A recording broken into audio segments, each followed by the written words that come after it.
Hoje o dia vai ser massa, pessoal. Meu nome é Ediel Siqueira e estamos começando o episódio que fala sobre John Wesley.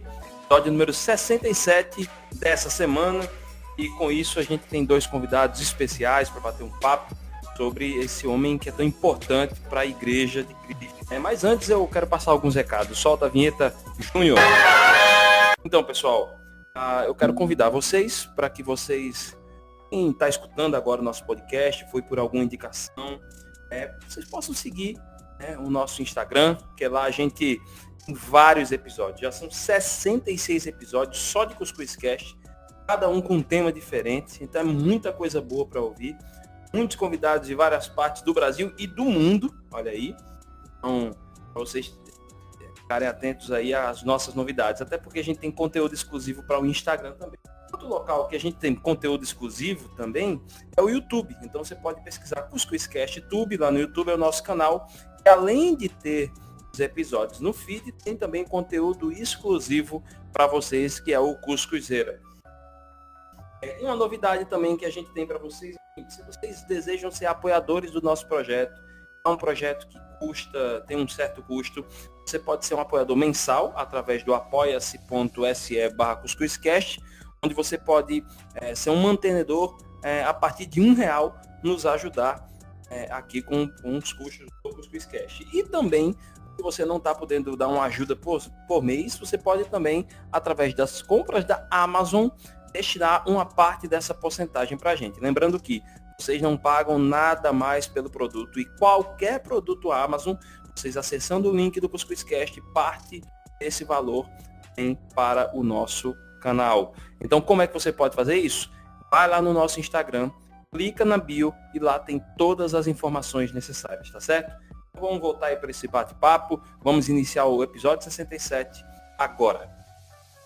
Então, pessoal, eu já quero, antes de começar o episódio número 67, eu quero explicar para vocês, se vocês hoje estão ouvindo o episódio com a minha voz, com um pouquinho de eco, não se preocupem. O que acontece? No momento dessa gravação, a gente está fazendo alguns ajustes aqui em casa. Como vocês sabem, um quarto da minha casa é o quarto do Cuscuzcast. Então a gente está pintando. Eu estou falando aqui com vocês com um cheiro de tinta arretado. Entendeu? A mesa que eu uso para a gente gravar não é a mesa. Eu estou em cima do sofá. Enfim, se eu puder tirar uma foto aqui para ver como vocês veem como está improvisado. Mas até agora tá tudo ok, tá certo? Então, se vocês perceberem algum eco, eu peço um pouquinho de paciência e desculpa, para que vocês possam entender que esse é um momento muito especial para a gente, e a gente vai estar passando aí com o tempo, no story, no feed, algumas novidades quanto a esse espaço, tá certo? Então, gente, estou aqui com os nossos irmãos, professores, pastores, Silas Rocha, Vanderlei Frari. Eu queria que vocês pudessem se apresentar para as pessoas que ainda não conhecem vocês, falar um pouco sobre vocês dois. Bom, obrigado, Ediel, pelo convite. Meu nome é Vanderlei, sou diretor acadêmico do seminário ISBL aqui de Londrina. Eu estou nessa missão aí há mais de 20 anos, não como acadêmico, não como diretor, mas como acadêmico, né? E como diretor mais recentemente.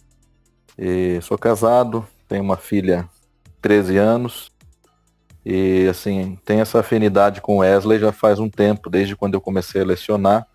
Eu já fui convidado para falar de Wesley. Claro que depois a gente foi abrindo para outras áreas, né? Mas essa afinidade vem, então, do trato ali de sala de aula. É isso. Show de bola. Silas? Poxa, boa tarde. Eu me sinto muito feliz de poder participar aqui do Cuscuzcast. Eu me formei em 2005 e leciono apenas há 2 anos no ISBEL. E realmente a minha afinidade com Wesley, ela sempre existiu desde o meu tempo de seminarista. E nos últimos anos houve aí uma redescoberta em Wesley. Muitos livros começaram a ser publicados e realmente é da minha afinidade pesquisar sobre o assunto, me especializar realmente na teologia wesleyana, que eu acredito que está muito ainda por ser descoberto. É uma teologia que a gente imagina o Wesley apenas como um grande avivalista, sem imaginar que verdadeiramente há todo um escopo teológico sustentado aí na visão wesleyana. Olha aí, minha gente, olha, a gente que agradece tê-los aqui hoje no feed. A gente tem uma alegria muito grande. Para quem caminhou lá no comecinho do CuscuzCast, que a gente planejava 1 ano e 4 meses, 1 ano e 5 meses, mais ou menos. E eu falava, olha, a gente tem que fazer um programa sobre John Wesley, e sempre tinha alguma coisa, não que não fosse prioridade, mas a gente tinha um cuidado muito grande em quem que a gente poderia trazer. A gente tem algumas pitadas, vamos dizer assim, de John Wesley, no episódio número 8, falando um pouquinho sobre o movimento de santidade, com o pastor Jademir Barbosa, e no episódio número 23, falando da Susana Wesley, a mãe do John Wesley, com a Zilma Lopes, entendeu? Mas hoje a gente vai falar de obra desse homem que foi tão importante. Mas vamos começar, eu queria começar assim, partindo, quem foi o John Wesley, em qual contexto familiar, social e religioso ele surge, né? Enfim, quem é o John Wesley? Bom, acho que vamos deixar um pouco da parte teológica mais para o Silas, né? Que ele está bem especializado. Eu talvez possa falar um pouquinho desse contexto. O John Wesley a gente sempre ouve falar como fundador do metodismo, né? Um homem que nasceu em 17 de junho de 1703, então já faz um tempinho, né? Já faz aí mais de 300 anos, numa pequena cidadezinha ali no centro-leste do Reino Unido, né? Chamada Epworth, e de uma família de clérigos já. Então, se você olhar para a família de Wesley, já tem 4 gerações contando com ele, de pessoas que já estavam envolvidos de alguma forma no ministério da igreja. Desde o seu bisavô, Bartolomeu, o seu avô, que tinha o mesmo nome dele, inclusive, e o pai Samuel, né? Então, essa figura surge ali numa família muito numerosa, muitos filhos, né? Alguns, inclusive, haviam morrido já, mas ainda assim era numerosa. Num contexto que eu diria assim que é muito semelhante ao nosso, muito desafiador se você pensar por alguns aspectos, né? Essa Inglaterra do século XVIII que Wesley nasce, ela é uma Inglaterra que, religiosamente falando, ela não tem assim uma identidade ainda, porque ela está entre uma igreja reformada, uma teologia reformada, e entre um catolicismo. Isso em função de que os reis muitas vezes alternavam as suas preferências por questões políticas, por questões até pessoais, de um ramo ou de outro. E isso gerava muito embate, o que colocava a situação religiosa nessa instabilidade, né? Então, alguns historiadores até dizem que a Inglaterra ela é caracterizada por uma reforma incompleta, né?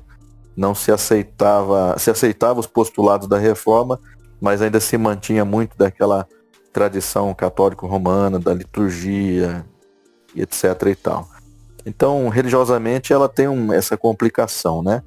Socialmente, acho que é uma Inglaterra muito sofrida, no sentido de que a gente percebe ali as mesmas coisas que aconteceu na França, né? E que precederam, na verdade, a Revolução Francesa, que é assim uma aristocracia muito isolada, muito bem sucedida, e uma população ou povo em si muito sofrido, né? Apesar dos impostos, fome, miséria, doença, cargas de trabalho assim ultrajantes, né? Então nós vemos esse contexto ali também na Inglaterra, e alguns chegam até a dizer que ela não passou por uma revolução tão sangrenta quanto a francesa em função do ministério de Wesley, que eu acho que tem algum fundamento, né? Então uma sociedade colhendo os frutos dessa monarquia, dessa aristocracia, que se afasta, que se distancia do povo, que oprime o povo, né? E também uma Inglaterra que está experimentando N revoluções, né? Se a gente pensar bem, nós estamos vivendo numa Inglaterra onde você tem revoluções políticas, assim, sendo fomentadas, né?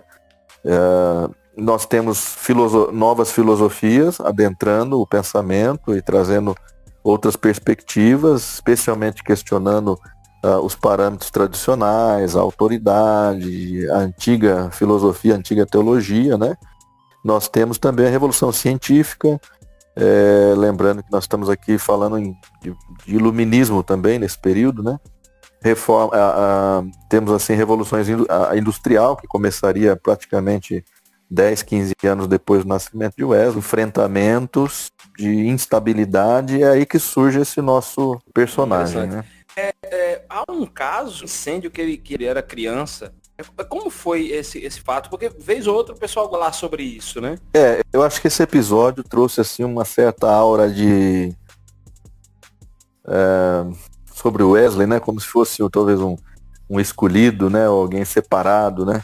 Porque esse episódio ilustra um salvamento, né? Na verdade, a casa dele é incendiada e atende o crime. E aí todo mundo sai, mas o Wesley ficou lá completamente salvo ali dessa tragédia na sua infância para um propósito específico. Então ficou essa ideia de propósito, né?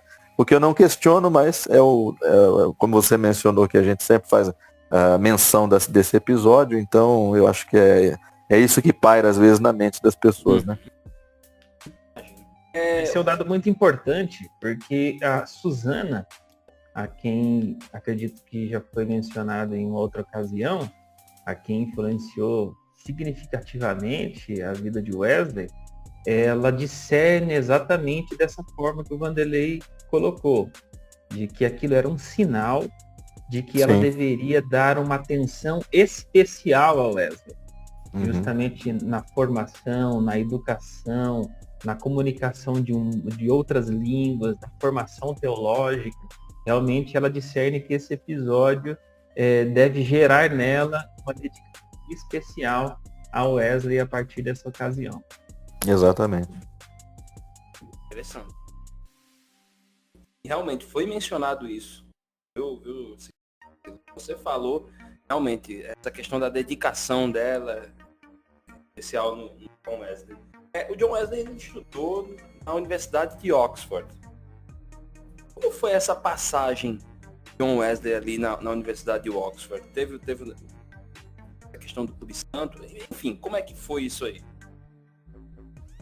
Quando a gente fala Oxford, a gente tem que entender que Oxford era uma universidade já conceituada, mas ela tinha os seus internatos, né, que eram dedicados a várias idades diferentes, né? E o Wesley teve esse privilégio através de um patrocinador, através de um amigo da família, que colocou ele então nessa... Eu não sei se o Silas vai se lembrar o nome exatamente, mas acho que era Christ School, alguma coisa assim, dentro da Oxford, né? E ali é onde ele começa então a desenvolver essa capacidade intelectual, lembrando novamente que a gente está num iluminismo, um auto-iluminismo, né? Isso é muito fomentado, então ele desenvolve sua capacidade intelectual ali, recebe essas influências, né? Não só as influências religiosas, né? Que também tiveram ali, sendo uma escola cristã, mas a influência filosófica também do seu tempo, né? Eu sempre digo que o Wesley é um filho somos filhos da nossa época, né? Do nosso Zeitgeist, que é o espírito do tempo, né? Num contexto iluminista, é claro que tendo essa oportunidade, ele privilegiou a ação, como o Silas falou, que é fato, se aperfeiçoou nessas questões, né? Nas questões linguísticas, na questão da medicina, né? Wesley tinha muito conhecimento de medicina, chegando até a escrever uma obra específica, muito conhecimento envolveu essa, né? Então, hoje, se nós não soubéssemos inglês, nós poderíamos falar com Wesley em espanhol, porque ele também dominava espanhol, né? Mas se fosse um árabe, ele também conversaria com árabe. Então, assim, esse contexto aí para ele... Oi? Ele era um cara fora do padrão, não só para a época dele, até para os dias de hoje, né? Eu acho que no contexto do Wesley, se privilegiava muito mais a erudição, essa capacidade, do que hoje, né? Então não era incomum você encontrar no círculo, por exemplo, dele ali, outras pessoas que também dominavam vários idiomas, dominavam outras áreas de conhecimento, né? Então eu acho que ele é um cara dentro do tempo dele, mas um pouco à frente, obviamente, né? Agora, em relação a nós, ele está muito à frente, eu diria, né? É verdade. Ponto importante é falar sobre Oxford, que além, obviamente, de Wesley estar dedicando tempo à sua formação, mas ela vai ser importante também para a questão da história da teologia, que é onde, junto com o seu irmão Charles Wesley, eles vão fundar ali o Clube Santo. né? Então, é importante também discernir Oxford no contexto de Wesley, não só pelo fato de que o Clube Santo está sendo maturado quanto às suas expectativas, os seus propósitos, a sua dedicação, a exigência que ele colocava em cima dos seus participantes, mas também a forma de compreender teologicamente a mente de Wesley nesse tempo. Ou seja, como ele vem dentro de uma tradição anglo-católica, mas que também boa parte da família sofre fortes influências do puritanismo, Wesley ali não tem uma convicção tão forte acerca da justificação pela fé, da salvação pela graça mediante a fé. Ele tem ainda uma compreensão de que as obras cumprem um papel importante, que essa é a primeira fase de Wesley, né? Ele não está ainda com a teologia tal qual nós conhecemos hoje quando nós mencionamos o nome de John Wesley, né? Então essa é uma fase importante, significativa, mas que é antecedida à experiência do coração aquecido, que é onde ele vai realmente ter a certeza da salvação. Nesse período de Oxford, há uma confusão ainda na mente de Wesley sobre o papel em que as obras ocupam no processo da salvação, ou seja, a soteriologia não está bem definida ainda na mente de Wesley nesse período, muito embora vai surgir os clubes santos, aonde, como o Vanderlei já mencionou no início, esses internatos faziam com que essas confrarias de jovens ali se reunissem para estudar as escrituras, visitar os orfanatos, pregar nos presídios, fazer todo tipo de assistencialismo na sociedade em que eles estão presentes ali. Então há uma forte dedicação, daí a ideia dos métodos, que aí sim a questão metodológica vai perdurar durante toda a vida de John Wesley, e muito provavelmente é em Oxford que a ideia do método em que se deve dedicar, que deve se ter disciplina nas coisas do Senhor, vai acontecer justamente aí. É interessante que o Silas falou que esses clubes, né? O Clube Santo é um termo pejorativo, né? Em certo sentido, né? Ele é atribuído a esse grupo especificamente pelo seu metodismo, né? Em fazer os seus jejuns, as suas orações e todas as suas boas obras, mas os clubes, né, ou as confrarias eram até elementos comuns dentro desse contexto, e era esperado que as pessoas que faziam parte dessas confrarias demonstrassem as virtudes perante a sociedade, né? E só que esse clube de Wesley ele tem uma pegada um pouco mais religiosa, mais forte, no sentido de tentar revigorar o interesse religioso, que na época também estava em declínio, né?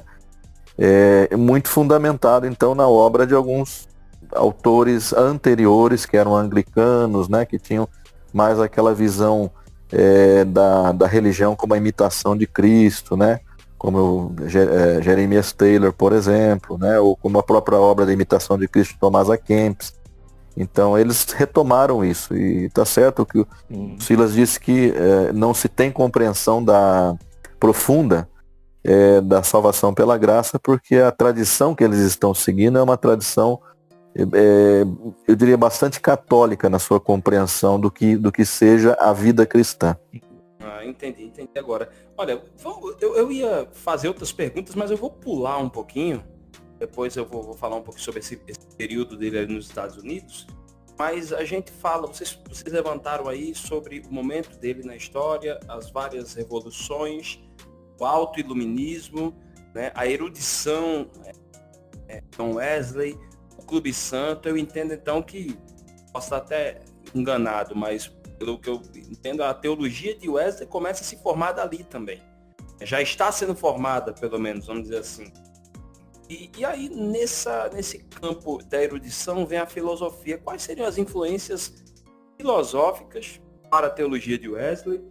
O que Wesley defendia teologicamente? Bom, eu vou deixar essa parte teológica para o Silas discorrer, mas eu enfatizo bastante que há uma influência em Wesley, que eu não sei precisar exatamente de quando ela vem, mas muito provavelmente ali já daquele período que ele está em Oxford, e que mais tarde ele também vai se apropriando dela cada vez mais, que é o empiricismo, né? Ou empirismo. A gente às vezes usa termos diferentes para a mesma coisa, de John Locke, né? Então, John Locke era um filósofo que enfatizou bastante essa questão da experiência para o conhecimento, né? Para a questão epistemológica. Então, eu percebo que o Wesley ele apreciava demais essa contribuição do empiricismo para o campo religioso, porque ele de fato deu muito valor à questão de você experimentar algo no âmbito espiritual para que você pudesse também ter a certeza desse algo, né? Em algumas influências que o Wesley tinha anteriormente, a experiência religiosa ou a experiência mística, ela era muito subjetiva, né? Você percebe, inclusive, que havia toda uma dúvida sobre a questão da salvação, se eu podia ter certeza de que era salvo ou não, né? E essa era uma questão que nem na Reforma estava muito clara, havia divergência entre Lutero, entre Calvino. No catolicismo, então, nem se diga, né? Porque no catolicismo você não tem nunca a certeza da sua salvação, a não ser no último ato, no último momento, quando Deus de fato te salva, né? Até então você precisa lutar pela sua salvação, passar pelos sacramentos e etc. Então o Wesley ele valorizou demais a filosofia empiricista do Locke, porque para ele a experiência ela é como se fosse um termômetro daquilo que se passa no âmbito interior, no âmbito mais subjetivo. Ela evidencia, vamos dizer assim, a espiritualidade ou a presença de Deus na vida da pessoa, né? Então, por isso que ele vai enfatizar tanto depois que após uma experiência de conversão, após uma experiência de regeneração, as boas obras necessariamente precisam seguir aquela experiência. Porque se as boas obras não estão evidentes ou perceptíveis, pode ser então que a experiência esteja em xeque. Isso aí é a influência do empiricismo, né? Porque eu só posso conhecer aquilo que eu de fato experimento. É isso que o John Locke diz, né?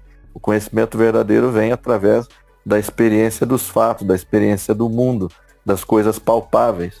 Então, não é que o Wesley está valorizando demais esse aspecto, mas ele está dizendo, faz sentido sim. Se eu digo que eu tenho uma experiência espiritual, subjetiva, ela de fato precisa se materializar no mundo da vida. E aí, às vezes, a gente entende por que a ênfase tão grande na santidade que o Wesley dá. Porque a santidade é o termômetro dessa experiência, em certo sentido. Ela é a materialização dessa experiência. Silas? O Wesley ele foi muito influenciado pelos místicos, tanto pelos místicos dentro da tradição anglicana, como dos místicos católicos. O Wesley teve contato muito com essa literatura, isso que influenciou profundamente a vida de Wesley.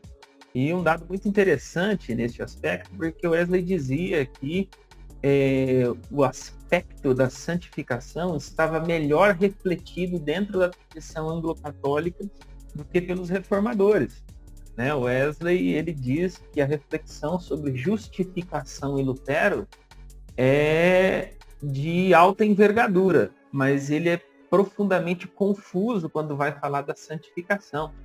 Então Wesley diz que os católicos, a tradição medieval e os místicos dentro do catolicismo e da tradição anglicana refletia melhor sobre a santificação do que os próprios reformadores. O Wesley dizia que os reformadores estavam tanto quanto confusos no aspecto da santificação.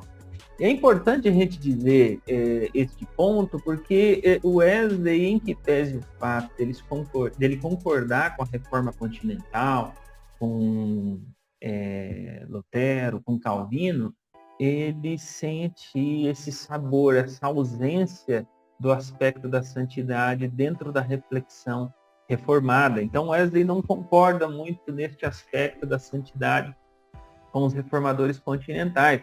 E isso é importante a gente dizer justamente em nome do fato de quando a gente abriu a reflexão sobre o Wesley, da gente entender como estava a Inglaterra, né?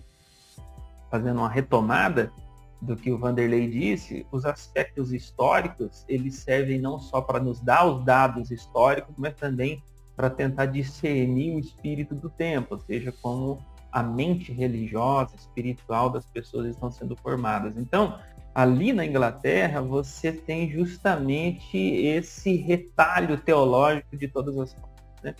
você tem uma tradição profundamente católica, que rompe com o catolicismo medieval e tem um jeito próprio de ser anglicano, né, da Igreja Estatal da Inglaterra, uma forte influência do puritanismo, o Wesley teve contato muito próximo. Então, todas essas tendências teológicas dão a sua contribuição na formação, não só do pensamento de Wesley, mas é como a reflexão está sobre John Wesley, ele vai sintetizar melhor todo esse cabedal de informações que estão circulando ali na questão teológica, do surgimento de vários campos do conhecimento, como não só o racionalismo, mas como também o deísmo, né? E o deísmo é uma coisa muito importante, muito forte também nos tempos de Wesley. Então, tudo isso é importante para a gente compreender de que Wesley, ele não é alguém que traz uma teologia inaugural. Ele traz a síntese de várias teologias que estão circulando ali nesse contexto da Europa do século XVIII. Então, Wesley vai valorizar muito os místicos, vai ser profundamente influenciado pelos místicos. A ideia da experiência, que ainda há pouco, vai ser um dado muito importante, porque metodologicamente o Wesley vai inserir a experiência dentro do método teológico de se fazer teologia, de se fazer exegese, de pensar sistematicamente a teologia.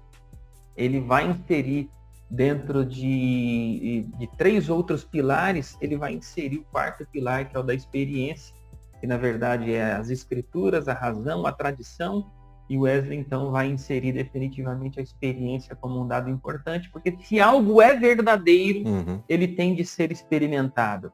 Esse ponto da experiência em Wesley é fundamental, que vai marcar definitivamente o jeito de pensar teológico de Wesley, porque a tradição metodista, principalmente que é a igreja que é fundada sobre John Wesley, vai se preocupar maciçamente mais com a experiência de Deus do que com a reflexão sobre ele.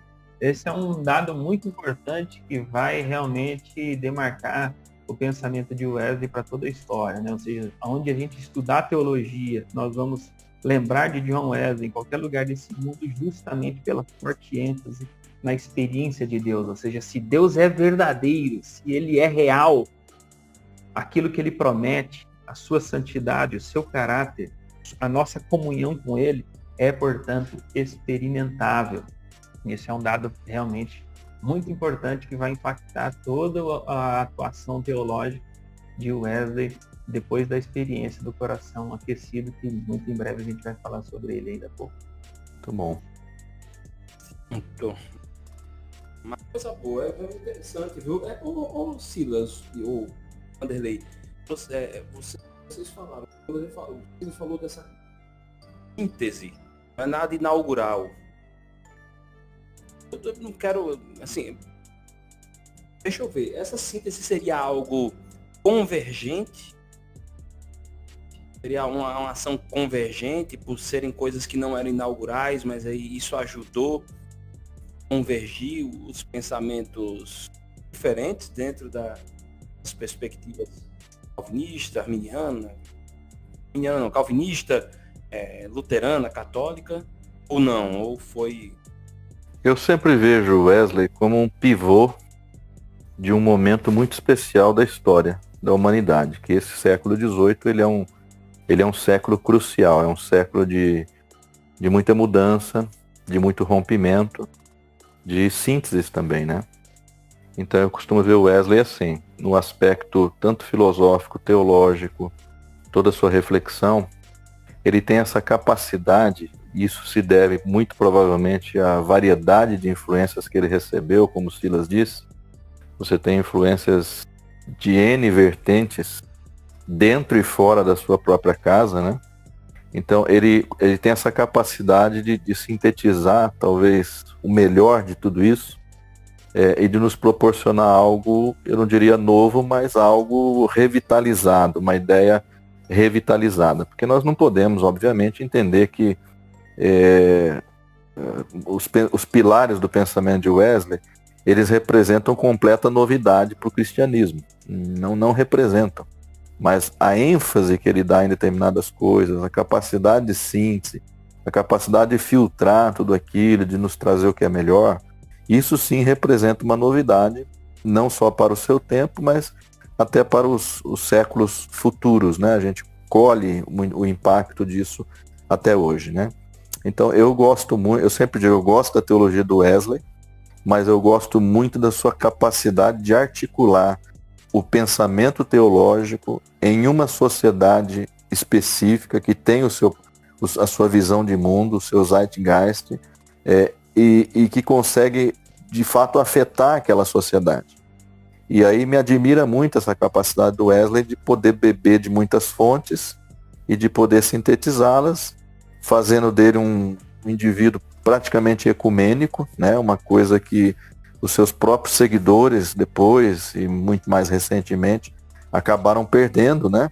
A gente fica muito sectário depois em torno de um pensamento e esquece que o camarada que nos inspirou, ele era um sujeito extremamente ecumênico, né? No sentido de dialogar com as variadas tradições e de extrair delas o melhor. Então, para mim, tem divergência também, obviamente. Tem os seus combates, mas é convergente no sentido de que ele se apropria. E isso muito em nome destes grandes articulistas da Reforma Protestante, que é Lutero e Calvino, que conseguiram não só o aporte teológico para a Reforma, como também as bases filosóficas dela, porque a gente vai lembrar que os movimentos contra a Reforma, eles eram patrocinados pela Suma Teológica de Tomás de Aquino, porque a Suma Teológica, em tese, esgotou toda a reflexão teológica que se fez durante séculos do pensamento cristão.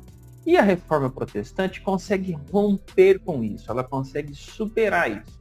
Nessa superação, há inevitavelmente um efeito colateral, que é a ruptura com a tradição.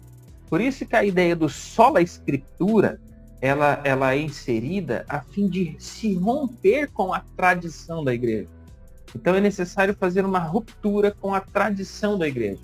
Daí então a ideia de sola escritura, porque somente a escritura justamente se opõe à tradição, que é um pilar muito fundamental dentro do catolicismo para aquilo que se entende como teologia válida, verdadeira, como a verdade de Deus. Então, o Wesley ele não entra nessa esteira normal da Reforma. Porque a Reforma, o que ela faz? Com sola escritura, ela rompe com um elemento tradicional.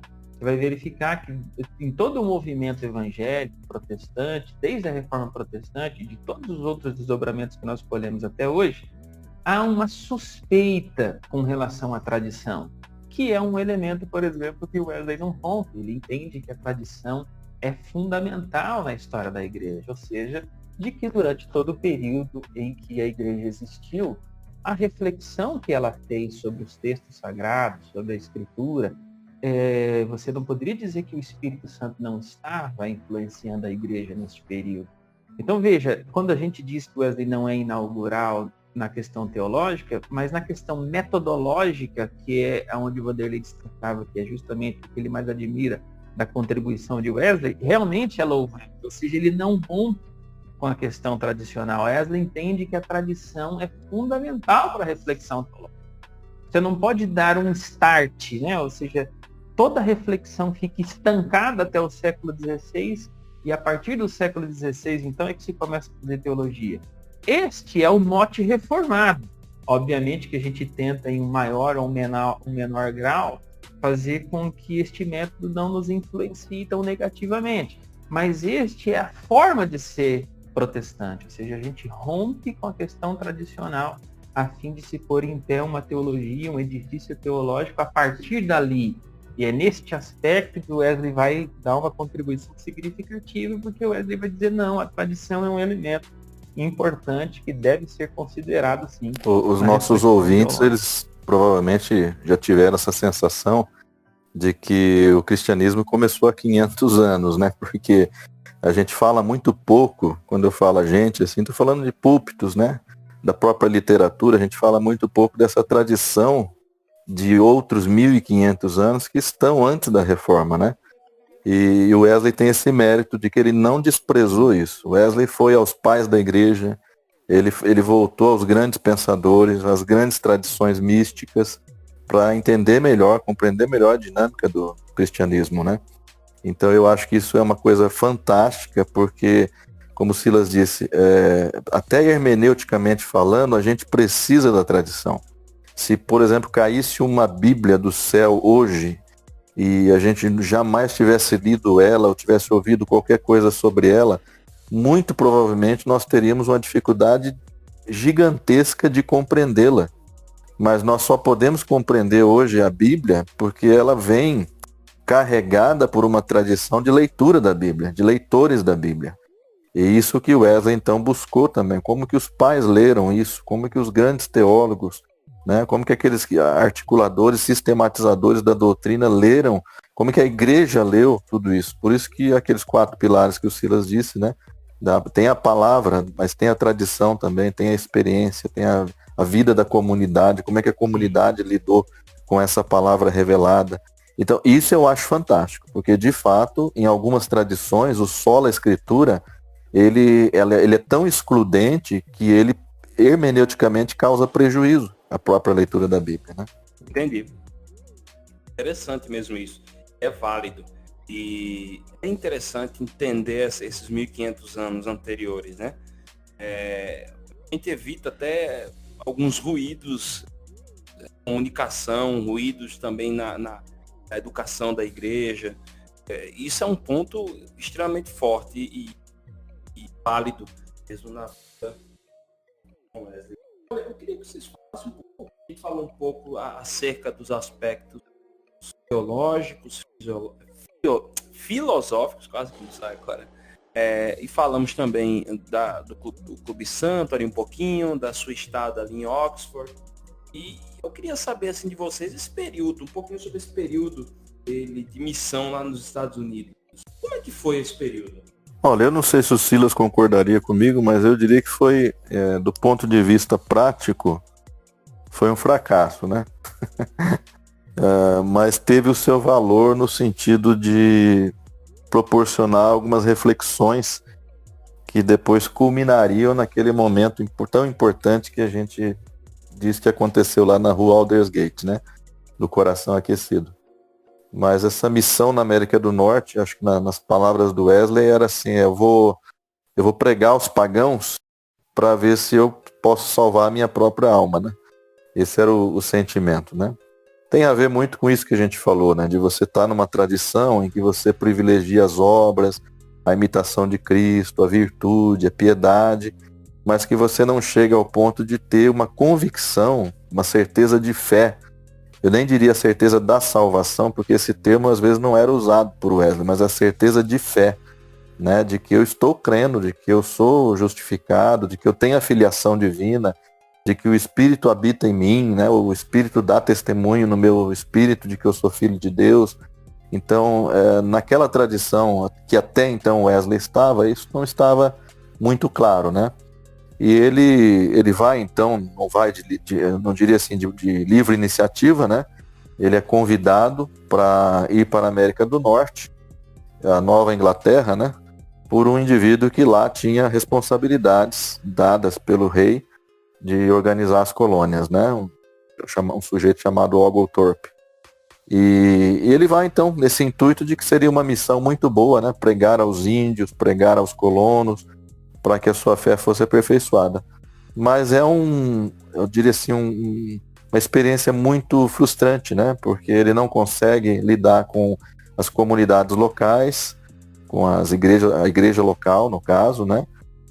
Não consegue pregar aos índios, não consegue fazer muita coisa, tem uma experiência, inclusive, amorosa frustrada, e ele volta, então, para a Inglaterra. Eu acho que ele volta em frangalhos, ele volta, assim, muito decepcionado consigo mesmo, mas é nesse momento então que ele vai a essa leitura, a essa reunião na rua Aldersgate. Lá ele ouve a leitura do prefácio de Romanos, de Lutero, e aquilo abre então os seus olhos, né?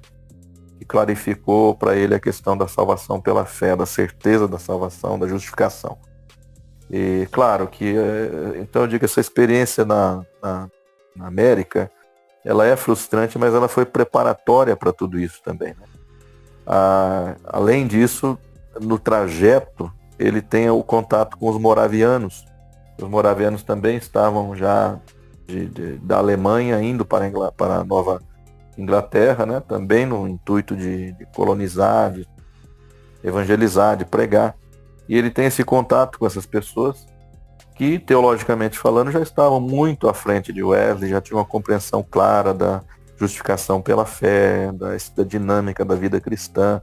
Então isso impacta muito ele, não só nesse trajeto, mas depois também, quando ele encontra outros moravianos na própria Inglaterra e ali continua suas conversações, né? Então, para mim, essa viagem ela tem esse sentido preparatório, apesar de ser muito negativa em vários sentidos, é muito reveladora da própria espiritualidade de Wesley, né? Tem aquela famosa situação da tempestade em que os moravianos estão tranquilos, orando, cantando hinos, e ele está apavorado, né?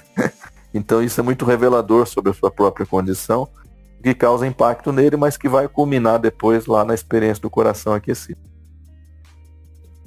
A gente poderia, sei lá, dizer que ele estava em crise de fé, e aí nesse contato com os moravianos, isso pode ter trazido uma conversão, de fato, ou não? Eu não sei, eu não sei o que o Silas pensa sobre isso. Eu não vejo uma crise de fé. Eu vejo um camarada que se depara com novas realidades que para ele até então eram desconhecidas, ou ele não havia aprofundado, e que isso sim gera nele um desejo de avançar, né? Mas é muito contraditório esse conceito da conversão de Wesley, né? Se ele foi convertido na rua Aldersgate, se ele já era um convertido, ele próprio às vezes dá a entender de que ele acha que não, que a experiência dele de salvação se dá ali. Outros teólogos já acham que o que se dá ali, na verdade, é uma clareza na compreensão da justificação pela fé. Então esse ponto é muito delicado. Mas eu não vejo um sujeito assim completamente em crise, porque dentro da perspectiva que ele estava, que ele vivia religiosamente falando, ele estava buscando fazer aquilo que ele considerava que era correto, né? Silas, o que você pensa? O empreendimento missionário para a savana na Virgínia, realmente ele é muito controverso, mas é muito fecundo também. Wesley, ele vai fazer as missões com basicamente dois grandes propósitos. Primeiro, o evangelizar, a missão entre os índios, né, o projeto da empresa missionária entre os índios, e também tomar conta da paróquia que se estabelecia ali em Savannah, na Virgínia. Então ele tem essas duas principais incumbências. E ele também entende que para casar, para tomar conta do matrimônio, ou seja, o casamento, ele só poderá acontecer depois do sucesso nessas duas áreas, né? Ou seja, que a empresa missionária logre êxito entre os nativos e a igreja fique estabelecida. Então, nenhuma dessas duas coisas aconteceram, porque a gente precisa retomar a fase de Oxford, porque ele entendia formação para o ministério se deu basicamente em Oxford, do Clube Santo. Então ele entendia que ele simplesmente reproduziria aquilo que foi sucesso em Oxford, daria certo também lá nas 13 colônias, na Nova Inglaterra. E obviamente nem um método desse funcionou, nenhum método desse foi bem sucedido. Então, qualquer semelhança com os seminaristas de hoje é mera coincidência, né, Silas? Ou seja, ele tenta reproduzir aquilo que foi tão exitoso, né? Em Oxford ele não consegue ali na savana. E também, obviamente, como ele entendia que o casamento só poderia acontecer depois do sucesso missionário, a moça com quem ele cortejava, na época não existia essa questão moderna hoje como é o namoro, né? Existiam cortejos. Então a garota com a qual ele cortejava, não tendo paciência para esperar tudo isso dar certo, acabou casando com outro.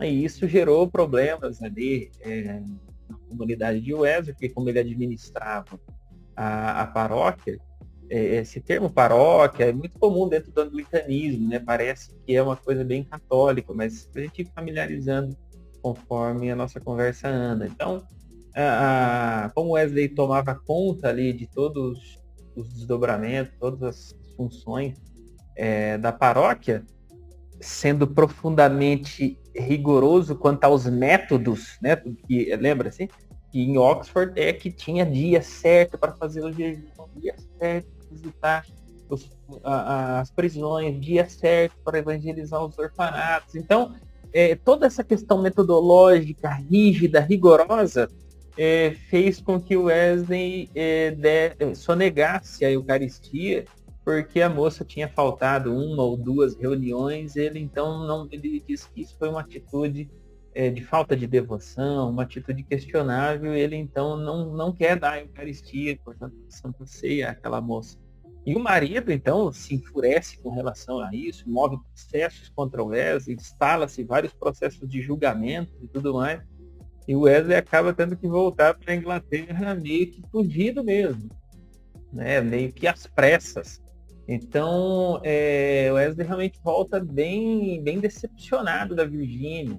Quando ele chega na Inglaterra, ele até diz que quer parar de pregar, né? Porque ele não tem certeza, ele tem dúvidas se ele tem a fé verdadeira ou não. Vocês falaram aí algumas vezes sobre a Aldersgate. Vocês falaram sobre coração aquecido, né? O que foi isso, né? Eu queria tirar uma dúvida depois que você explicasse o que foi que ocorreu nessa rua, esse termo coração aquecido. E eu queria perguntar uma outra dúvida que muita gente levanta e eu quero saber de vocês. Vocês acreditam que isso seria um embrião do movimento pentecostal? Bom, com o fracasso ministerial na Virgínia, o Wesley volta para a Inglaterra e ele então retoma ao que ele fazia antes, frequentar o Clube Santo, ir nas reuniões onde havia ministração da palavra. E o Wesley está realmente muito, muito frustrado com tudo que tinha acontecido. Ou seja, o estado espiritual de Wesley era de uma profunda decepção, né? Ou seja, a crise era assim: seria verdade a minha experiência?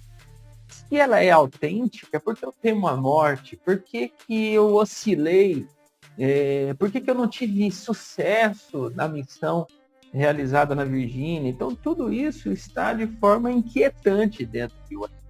Ou seja, ele não tem certeza. Essa palavra certeza é fundamental para compreender, sobretudo, a teologia wesleyana, porque para Wesley a questão da certeza da salvação, a certeza da fé, é algo que deve caminhar durante toda a vida do crente.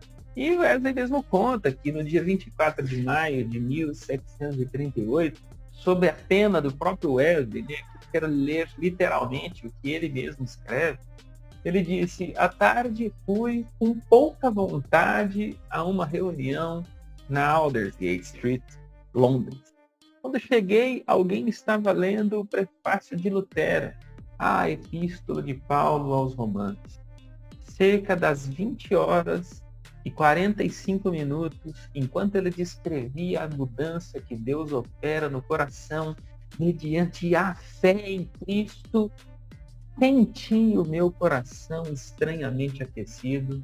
Eu senti que agora confiava realmente em Cristo, somente em Cristo, para a salvação, e me foi dada a segurança de que Cristo havia perdoado os meus pecados. Sim, os meus, e que eu estava salvo da lei, do pecado e da morte. Ou seja, quando Wesley dá esta ênfase de que Cristo havia perdoado os meus pecados, a ênfase, sim, os meus pecados. Ou seja, a convicção era de que a informação deixava de ser objetiva, né? De que Wesley tinha informação, tinha o dado do Evangelho de que Jesus tinha morrido por toda a humanidade, portanto, tinha perdoado os pecados, agora ele experimenta de que os pecados dele, portanto, uma participação, uma experiência, a ideia subjetiva de experimentar que verdadeiramente está perdoado, reconciliado com Deus, mediante a fé em Cristo Jesus, ele então sente estranhamente o coração dele aquecido, e o Wesley vai relatar que nunca mais a certeza lhe afastou do seu coração, e que realmente o assunto ele é muito controverso. Alguns dizem que aí está a experiência da regeneração de Wesley, e outros vão dizer que aí ele teve a experiência da inteira santificação. Eu particularmente acredito que realmente a experiência de conversão de Wesley se deu aí no dia 24 de maio de 1738. Essa questão que você fala do pentecostalismo, de ser um embrião, Legal. eu acho que a gente precisaria definir o pentecostalismo a princípio, né? Porque eu vejo a influência de Wesley no movimento pentecostal de muitas maneiras. Mas de outras maneiras não, né? Então, quando nós olharmos assim, toda a forma como Wesley organizou as suas congregações, seus grupos, né? Não podemos falar em congregações, mas em grupos. E depois o metodismo se organiza, você vê um espaço muito grande para o leigo. O leigo é peça fundamental nesse processo. Claro que ele sempre tem um trilho, né, de progressão, podendo se tornar um pregador itinerante, um pastor local, mas o leigo é fundamental. Então, isso dentro do pentecostalismo é muito importante, porque o pentecostalismo, a explosão pentecostal, ela se dá pelas mãos do leigo, né, em certo sentido. A questão da experiência do Espírito já é, eu diria assim, relativa, né, porque em outros momentos da história você tem manifestações semelhantes, tanto nesse aspecto de uma experiência marcante para a conversão, quanto na manifestação dos carismas, né? Então nós vamos ter isso ao longo de toda a história do cristianismo, na verdade, com mais ênfase, com menos ênfase, dependendo do momento, dependendo do contexto. Mas eu não chamaria assim o Wesley de, como alguns falam, né, o pai do movimento pentecostal. Eu não acho que seja. Eu acho que ele abre essa possibilidade no sentido de trazer a religião para o chão. Religião aqui eu estou usando no bom sentido, né, no sentido da experiência mesmo. Trazer isso para o chão da fábrica, né, para a vida comum, para a vida das pessoas. E no sentido de que as pessoas se tornam agentes daquele próprio movimento, né? Então isso tem muito no pentecostalismo também. Eu talvez voltaria, assim, se for pensar no embrião do pentecostalismo, já é praticamente quase um século depois, uns 80 anos depois, pelas mãos de um outro camarada que nem era metodista, era presbiteriano, que se chamava Edward Irving. Então esse sim provavelmente é o pai do movimento pentecostal, dentro daquela ideia de pentecostalismo que enfatiza batismo com o Espírito Santo, manifestação de carismas, né? Então esse é o cara mais apropriado.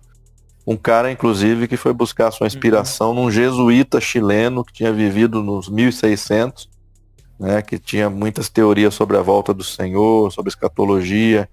Então esse camarada, ele enfatizou bastante os últimos dias e a necessidade do derramamento do Espírito, né?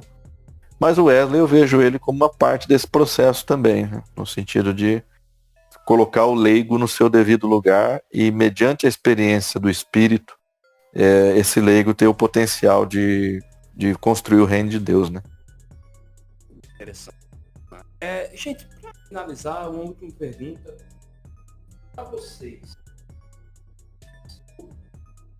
Qual o legado deixado pelo John Wesley? A igreja de hoje. Olha, eu destacaria duas grandes contribuições. De todas as contribuições da teologia wesleyana, eu destacaria duas principais. Uma é com relação à questão da compreensão da graça de Deus. Ou seja, o Wesley, ele tem uma concepção muito peculiar, e aí se deve muito o desenvolvimento da doutrina da graça em Wesley, se deve muito da reflexão propriamente dita de Wesley, né?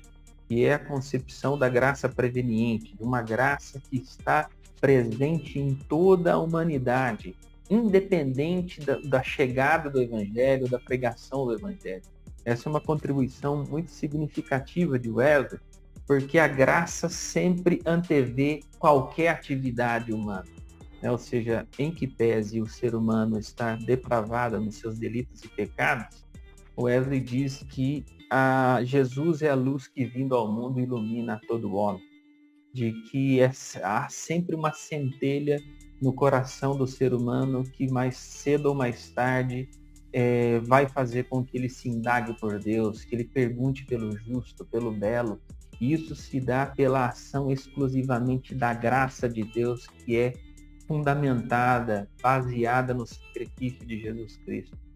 Então a contribuição sobre formadas, né? Ou seja, a graça de Deus, ela não está atuando em detrimento de outros, de modo a fazer com que a realidade seja estanque, seja determinada e que a gente não possa mudar. Pelo contrário, Wesley tem uma reflexão baseada na graça de Deus, de que Deus é o Deus da justiça, da misericórdia, de que Deus se levanta sempre contra todas as injustiças. Deus vai sempre se levantar, em última instância, misericordiosamente em relação ao ser humano, e isso obviamente demonstrado na cruz do nosso Senhor e Salvador Jesus Cristo. E um outro aspecto muito importante, ao lado da reflexão sobre a graça de Deus, mais inclusiva, favorável ao homem, que atua no homem independente da sua consciência da existência dela, né, é a contribuição sobre a questão da santificação. A santificação, a contribuição wesleyana, ela vai ser muito forte, principalmente em nome da compreensão soteriológica que se tem. Ou seja, para Wesley, a salvação é sempre salvação do pecado. Wesley não faz muito a reflexão, como fizeram os reformadores, da questão da salvação do estado do inferno, né? De sair deste lugar de punição.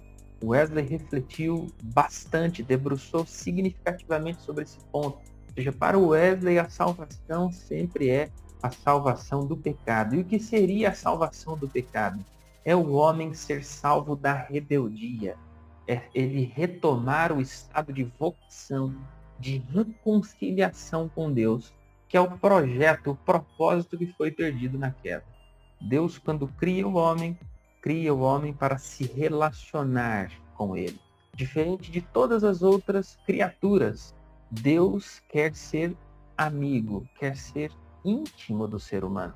E é isso que vai fazer com que a doutrina da santidade vai retomar os aspectos de similaridade com o caráter de Deus. Isto é, ser livre do pecado é ser livre da rebeldia para se retomar a vocação celestial em Cristo Jesus.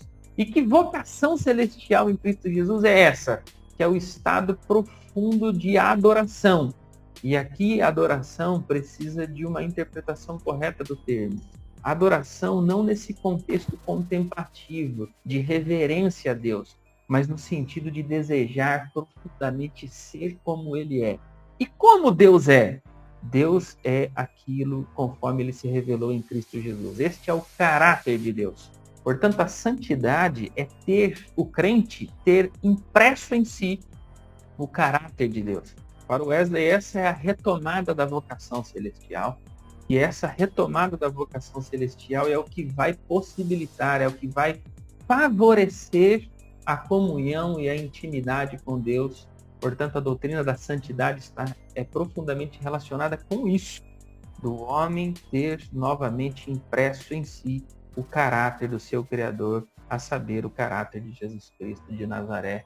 E essas são as duas principais contribuições que eu destacaria aí, que realmente Wesley refletiu, debruçou bastante sobre esses assuntos, de modo que ele defendeu, portanto, toda a vida esses dois pilares muito significativos e que foi não só questionado no seu tempo, como ele é fruto de muita incompreensão até os dias de hoje, que é a concepção da graça preveniente e a doutrina da santidade, que tem a ver com a salvação, que é a salvação do pecado. Para Wesley, eu acho que esse é o legado principal E é o que a gente vem retomando, a grande crescente procura, o crescente interesse pelo Wesley, ele se dá invariavelmente sobre esses dois aspectos, a questão da doutrina da graça preveniente e a doutrina da santidade, tal qual refletiu John Wesley. Que joia. Eu acho que além desses dois que o Silas menciona, que são aspectos teológicos muito profundos e centrais, eu diria que o legado de Wesley também é fazer um contraponto hoje àquelas teologias que são mais hegemônicas, né? A gente sabe que em boa parte do cristianismo protestante, a teologia calvinista, e eu não estou aqui criticando a teologia em si, estou apenas fazendo uma constatação, ela tem bastante penetração, né? Ela, claro, ela tem mais acadêmicos, ela tem mais literatura publicada, e ela acabou, em alguns momentos, inclusive da história, sendo hegemônica, né? Ela acabou dominando. Os contrapontos que ela tinha no passado, especialmente mais proximamente ali do evento histórico que a gente chama de reforma, esses contrapontos eles foram sufocados rapidamente, né? Um desses contrapontos é o próprio Jacó Arminius, que se opôs veementemente a alguns postulados calvinistas, mas no contexto em que ele viveu, na ocasião, não teve muita repercussão, não teve muito apoio, foi rechaçado rapidamente. Então eu acho que a contribuição de Wesley também é fazer um contraponto, porque ele retomou muitos dos postulados arminianos na sua teologia, e hoje, se há algum resquício de um arminianismo sadio, é por conta de Wesley, né? Quando a gente fala arminianismo, às vezes as pessoas imediatamente pensam em Pelágio, pensam em teologia pelagiana, semi-pelagiana, o que é uma injustiça histórica, né? À medida que você estuda Armínio, você vai encontrar ali também o homem pastoral, o homem piedoso, o homem bíblico, o homem da teologia bíblica, menos sistemática e mais bíblica, mas que, devido às suas divergências teológicas, históricas, não teve muito espaço. Hoje, quem critica Armínio nunca leu 1% da sua obra, né? Só critica porque leu outras pessoas que dizem que leram, mas que eu também duvido que fizeram. O Wesley não, Wesley foi verificar a obra de Armínio e trouxe dali muitos conceitos, inclusive o conceito de graça preveniente, ele é desenvolvido a partir de uma teologia arminiana. Então, para mim, fazer o contraponto teológico é importante, porque uma teologia que é dominante, que é hegemônica, ela acaba por se deteriorar, ela degenera com o tempo. Então é importante que haja pensamento divergente, é importante que haja contraponto. O segundo aspecto que eu destaco... Sim? Não, há quem diga que o protestantismo dessa época foi um catolicismo que fez dieta, né? Porque aquilo que os reformadores tanto criticavam com relação aos movimentos de contra-reforma que eles sofriam com relação a Roma, poucos anos depois da reforma protestante, a reforma protestante estava fazendo exatamente o que os católicos faziam contra os movimentos reformistas do seu tempo. Sim. É questão de tempo até que a vítima se torne algoz, né? Sempre é assim. Mas o segundo aspecto que eu destacaria é a missiologia encarnada de Wesley. Quando eu olho para Wesley, hoje, à luz das discussões de missão integral, por exemplo, que são muito populares no Brasil, eu vejo uma missiologia encarnada ali no século XVIII. Uma teologia que desceu da academia, que desceu lá do alto, né? E veio para o chão da fábrica, veio para a realidade social.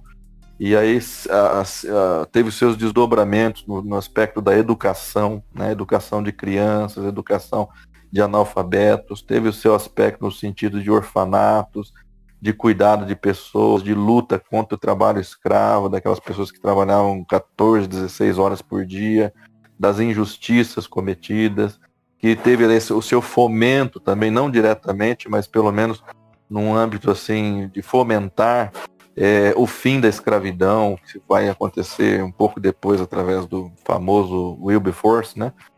Mas essa teologia de Wesley desceu no chão da vida e ela causou impactos profundos em todos os costumes, em todas as práticas, em todas as injustiças E não somente ali, também entre os magistrados, entre aquelas pessoas que eram de autoridade, né? Coisa semelhante também era sonhada pelo João Calvino, e João Calvino chegou a promover essa sociedade cristã, né, no seu tempo. Mas quando eu olho para Wesley, eu vejo assim uma manifestação disso, uma plenitude disso. Porque dentro desse conceito de santificação que o Silas mencionou, o Wesley trabalha a santificação social, a santificação coletiva. Sim. Não é para ser santo só individualmente, é para ser santo como agrupamento, como sociedade.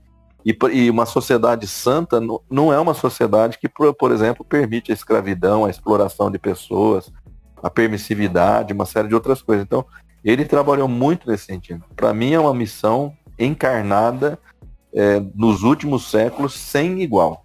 Eu não encontro um outro parâmetro semelhante ao Wesley nos últimos 3, 4 séculos. Ainda está para surgir alguém que cause um impacto, uma teologia que cause um impacto dessa natureza.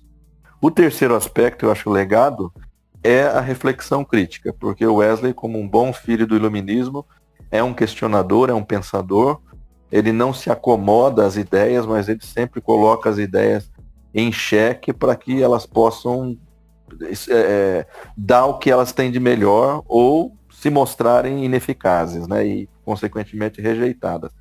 E é por isso que o Wesley tem o diálogo com o diferente, ele tem esse diálogo ecumênico que eu mencionei anteriormente. É por isso que ele é um amante da ciência, né? A ciência para ele não é vista como inimiga. Inclusive a teologia natural, que estava tão em voga na época, para ele foi muito importante. O cientificismo, né, de uma negação da ciência por fatores que a gente nem sabe explicar muitas vezes, revelação de Deus.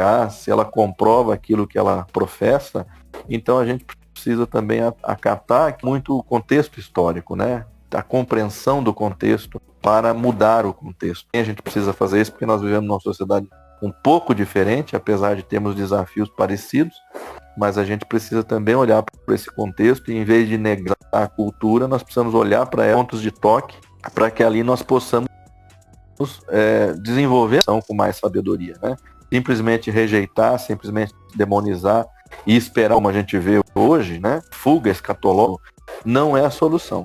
Coisa que em Wesley também você não via. Não existia um escatologismo, viagens escatológicas que a gente tem hoje que nos alienam dessa realidade. Então, para mim, ter uma postura crítica com relação à ciência, com relação à própria realidade, e criticar não é somente combater, é dialogar, é procurar o melhor, é aperfeiçoar. Eu acho que isso é vital e isso é um legado de Wesley que a gente precisa retomar. Ok, muito bom.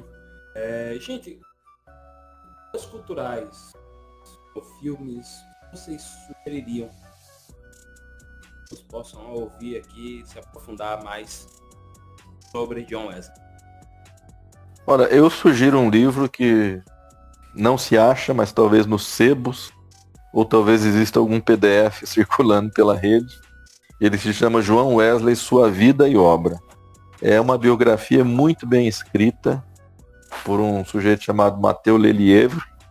E para mim, assim, foi um dos livros que me trouxe pertinho de Wesley, porque o jeito que ele escreve dá a impressão que o Wesley é o teu amigo, assim, que anda com você, né? Então, ele não aprofunda muito em questões teológicas. Elas têm umas boas indicações aí teológicas, mas para você conhecer a pessoa, eu acho que esse livro é fundamental. Se você conseguir encontrá-lo, foi publicado já há uns 20 anos pela editora Vida. E você tem também um filme recente, talvez de uns 5, 7 anos, chamado John Wesley. Tem 2 filmes, se você procurar, pode ser que apareça um de 30, 40 anos atrás, mas pela estética dá pra gente diferenciar. E esse filme também traz detalhes muito ricos assim da sua trajetória. Eu acho importante para se familiarizar com a figura, com a pessoa. Agora, o pensamento, a teologia, eu acho que os livros são mais indicados. O professor Silas com certeza tem boas indicações para a gente. Sim, do Matteo Lelièvre, tem a teologia de John Wesley, da editora Sal Cultural, livro muito simples de achar, onde estão os principais temas teológicos de Wesley, né? Teologia de John Wesley, Matteo Lelièvre, é o mesmo autor da teologia e obra, né? Vida e obra, você citou ainda há pouco. Isso. Tem um outro, o do Kenneth Collins, da CPAD, publicado pela CPAD, Teologia de John Wesley também, Amor Santo e a Forma da Graça. É um livro mais robusto, mais reflexivo, mais denso, não tão introdutório como é a questão do Teologia de John Wesley e do Matteo Leliev. E um outro, assim, recentemente, que eu acho assim, interessante a gente saber que o Wesley atuou nessas questões, que é um livro do Helmut Renders, da editora Ast, John Wesley e a luta abolicionista. Ou seja, o Wesley ele se engajou na luta abolicionista já no final da vida, né? Na segunda metade da sua vida, lá para os anos de 70, 72, o Wesley se engaja no movimento abolicionista dos seus dias, ou seja, uma teologia pública, não só uma teologia para a igreja ou que visa servir a igreja, mas uma teologia pública, onde ele resgata aqueles aspectos que eu havia mencionado anteriormente, que é a forma de compreender a graça de Deus, de que Deus sempre é a favor da justiça, de que Deus sempre vai trabalhar a fim de estancar, de resolver os problemas dos conflitos humanos, dessa escatologia realizada que o Vanderlei acabou de mencionar, ou seja, Deus ele não determinou todas as coisas, inclusive a injustiça. Pelo contrário, ele se levanta contra a injustiça. Então esse livro é muito interessante porque é a forma conclusiva de se compreender a graça de Deus decorrente da reflexão teológica do homem que anteriormente refletia apenas para a igreja. Mas é a forma de entender o construto dos tecidos, das relações sociais. Então esse livro, John Wesley, A Luta Abolicionista, realmente é interessantíssimo, do Helmut Renders. Show de bola. Gente, eu queria agradecer. O Dr. Helmut, inclusive, é um especialista, ele é metodista, né? Ele é um especialista em teologia luterana também. Aliás, ele é luterano. Eu acho que ele é luterano. Depois você corta isso aí, Ediel. Acho que ele é luterano. Tudo bem. Mas tem um interesse profundo pelo Wesley. E assim, trabalha a pesquisa com muita propriedade, sabe? Não é um sujeito leviano. Ele só trabalha com profundidade. Gente, eu queria agradecer muito. A gente está encerrando esse bate-papo muito gostoso sobre John Wesley. Agradecer muito a presença de vocês, foi uma verdadeira aula. Eu aprendi muito e eu acredito que as pessoas que escutaram aqui, a galera que escutou esse episódio, também deu bastante. Deus abençoe vocês, professores. Muito obrigado mesmo. Estamos encerrando o número. Indica para mais pessoas. Eu acho que coisa boa a gente tem que espalhar mesmo. Entendeu? Faz comentário lá no post, seja do feed, seja do feed do podcast, do YouTube ou do Instagram, né? Ou então manda uma mensagem pra gente, ou para os nossos irmãos. A gente vai deixar os links aí do Instagram também deles, para vocês mandarem direct e tirarem alguma dúvida. Okay? Deus abençoe, abraço para todo mundo, até. Obrigado, Ediel. Deus abençoe você também. Deus abençoe. Esse podcast foi editado por Cuscuz Cast.